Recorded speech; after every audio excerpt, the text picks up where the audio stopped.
Elston Ridgle. How are you doing, sir? Real good. Thank you, Dan. So let's start with you. First question, what sport did you play and for how long? I played professional football in the NFL for 8 years. Awesome. How'd that go? It was amazing. Being a kid here, especially in LA, from the South Central area, having that dream. As a kid, used to ride my bike down to the Forum to see the Lakers play at that time. I'll age myself a little bit out there for you guys. Will Chamberlain, Jerry West, and Gail Goodrich were playing at the time. And they would come around to our local park on their way to school, coming down Manchester Boulevard, and would shoot hoops with us. And so having that imagery as a young kid, understanding that the impact that you can make as a professional athlete on young kids, want to do that. So got a chance to do that for 8 years in the NFL, and it's great. Nice. How do you stay super disciplined, ultra healthy, and consistently outpacing others in your life today or when you're a pro athlete? It's just, the basis in God and understanding how health relates to just everything. And then having a beautiful wife. My wife, Erica, is here with me too. Woo! And having her at my side and really understanding it and partnering with her. And then our belief in God and having that transference over to our kids and being able to model and show that to them as a 62-year-old guy. It's great. It's just key to what it is. So that ability to show how important health and wellness is to your overall well-being is just a great model for other people. So I pride myself in it. And again, with the help of my wife, we are able to show and display that. Amazing. What are you investing in today and what are your holdings? How do you spend your time in the investment world? I'm a long-term investor. I like the ETFs. I like the Qs. I stay primarily NASDAQ.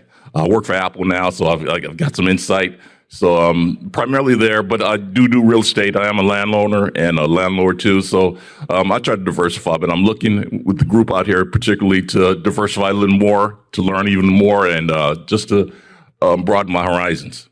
Nice. What visualization, affirmation, goal setting strategies to use to become the top 0.1 percenter? I was lucky. I had great parents. I had both my parents for their lifetimes, and I still have my mom with me right now. She's 86 years old and lives with me.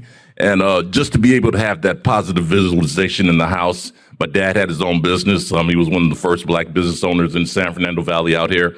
So to be able to have that as modeling just really helped. So seeing how they promoted themselves. My mom was a registered nurse. And how they promote themselves and how education was just primal to their success. Just modeled after that and showing my kids and my grandkids that now. That's amazing. What $1 million lesson can you teach us and you learn from being a pro athlete? Just have transferable skills. Treat people well. Do your best. Work harder than the other guy. And make sure that you're just invested with God. Take it to God first. Make sure that He's primal in your life. And then outwork everybody. You got to get up earlier and you got to stay later. Nice. Yeah. What are the most costly financial mistakes you've ever made? Just not being informed and making decisions without proper information. And then again, like we talked earlier, and I heard one of the earlier speakers talk about trust. That trust is just so hard to build. And particularly in professional sports and in football in general, we trust the other guy and we trust our teammates. And a lot of time we get information from them and you trust the guy that he trusts. And sometimes that's not such a smart idea. And I've made mistakes that way. So build your own trust in the people that you're going to be invested in, and then take the time to know them and get a familiarity with them and get some confidence before you make an investment. What is, if somebody wants to be a top 1%er in their field, what would you give them for advice? Work hard, focus, get the information, know what you want to do, have a passion for what you're doing, and be willing to learn as much as you can before you invest. So tell me what you're up to today and what kind of legacy do you want to leave behind with your company?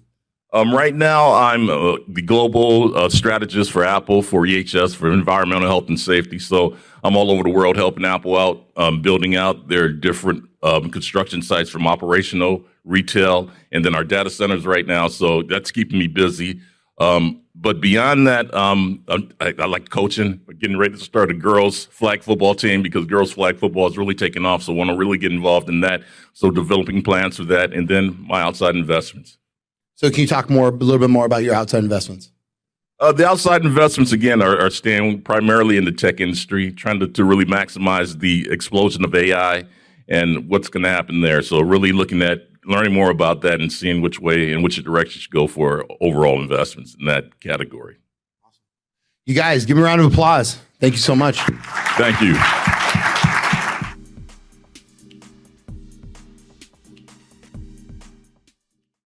If you are a founder, raising capital, developing real estate, or you're an investor, would love for you to get involved in the Family Office Club.